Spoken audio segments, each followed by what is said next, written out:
Ladies and gentlemen, may I introduce my guest for today, Virginia Tan, a female empowerment warrior.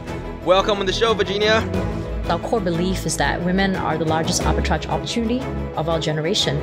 And why do we see that? Because women, we believe, are both the biggest drivers as well as beneficiaries of new business models in the internet economy.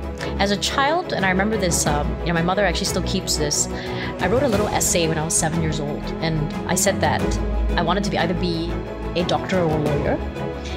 And then I also wanted to be an MP. So that was a very lofty dreams for a 7-year-old child in Singapore. But I did actually eventually go on to be a lawyer. So I actually, way before I started, any of these ventures, I was a lawyer for almost a decade, specializing in finance for the emerging markets. And in many, many ways, I think now that I've, that we've built this venture capital fund, I'm actually really going back to some of those roots. So it's very interesting the way life moves, Every part of your life, I think, plays a role in what you're actually going to become, but you don't necessarily realize it at the time.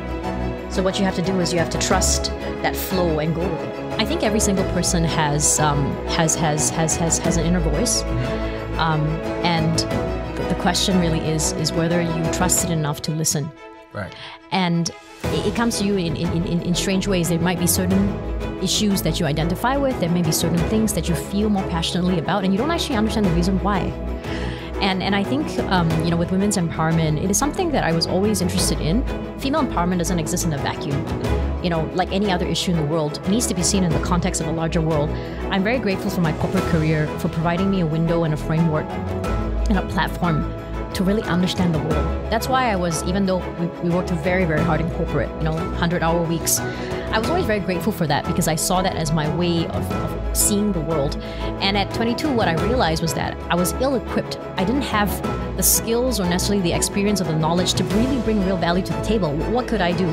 Sit there and run a program in a slum, which is exactly what I was doing, and watch this cycle repeat itself. What you had to do as a social entrepreneur, I believe, is to actually find ways and methods, and solutions to break the cycle.